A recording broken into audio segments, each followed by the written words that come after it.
आप सभी का learn C plus plus with practical के वीडियो लेक्चर सीरीज में स्वागत है। आज के वीडियो लेक्चर में हम फंक्शन ओवररिडन के बारे में पढ़ेंगे। चलिए शुरू करते हैं। सबसे पहले देखते हैं फंक्शन ओवररिडन क्या होती है। Function overridden is a feature that allow us to have a same function in a child class which is already present in the parent class. Means function overridden वैसे फंक्शन को कहते हैं जो फंक्शन हमारे child class में भी है और वो हमारा पेरेंट क्लास में है। तो वैसे फंक्शन को हम लोग फंक्शन ओवररिडन कहते हैं। जैसे सपोज अगर हमारे पास एक एनिमल नाम का एक क्लास है, उस क्लास के अंदर हमारे ईट नाम का एक फंक्शन है। ईट नाम के फंक्शन हमारे बेस क्लास में भी है और ईट नाम का फंक्शन हमारे डिराइव क्लास में है। इस तरह हम ईट नाम के फंक्शन को हम फंक्शन ओवररिडन कहते हैं। फंक्शन ओवररिडन में सेम नाम का फंक्शन हमारे बेस क्लास में भी हो और चाइल्ड क्लास में भी हो, it is called as the function overridden. Second, a child class inherits the data member and the member function of the parent class. But when you want to override the functionality in a child class, then you can use the function overridden.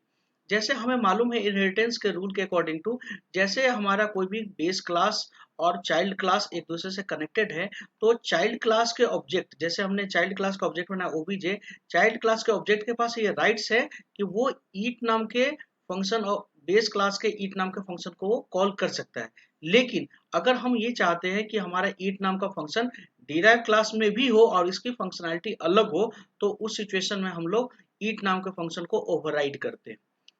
जिसका एक और example जैसे देखते हैं कि जैसे अगर हमारे पास पेरेंट के पास अपनी एक कार है, उसे चाइल्ड भी चाहे तो उसे वो एक्सेस कर सकता है। लेकिन अगर चाइल्ड खुद चाहता हो कि उसकी भी अपनी एक कार हो, उस सिचुएशन में जो कार होती है it is called as the function overridden. क्यों?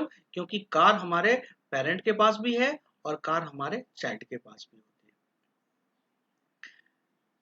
है। Next, it is use to achieve the run time polymorphism. Polymorphism का यूज होती है कि one function into the two different forms.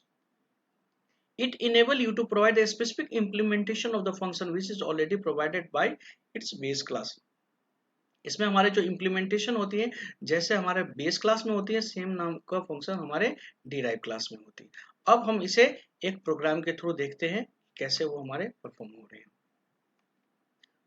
जैसे सपोज हमने एक प्रोग्राम लिखा हुआ है।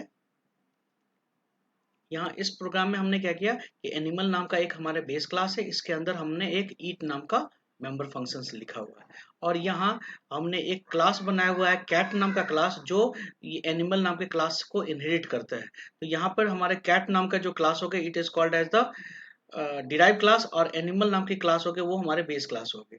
अब डिराइव क्लास के अंदर हमने सेम नाम का फंक्शंस हमने इसमें भी लिख दिया है।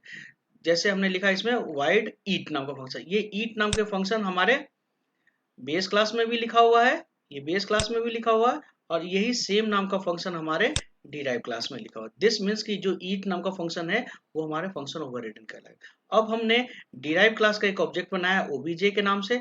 अब जब ओबीजे डॉट ईट नाम का फंक्शन को कॉल करेंगे तो ये डिराइव क्लास के ईट वाले फंक्शन हमारे कॉल होंगे, जिसको हम लोग प्रोग्राम के रन करके देखेंगे। जैसे सपोज हम इस प्रोग्राम को जब हम रन करेंगे तो देखेंगे कि हमारा जो आउटपुट आती है वो हमारे ड्रिंकिंग मिल्क आ रहे। ड्रिंकिंग मिल्क मीन्स वो डिराइव क्लास के ईट वाले फंक्शन को कॉल किया हुआ है। इसके थ्रू हम फंक्शन ओवररिडन को इम्प्लीमेंट करते हैं। Thank you so much.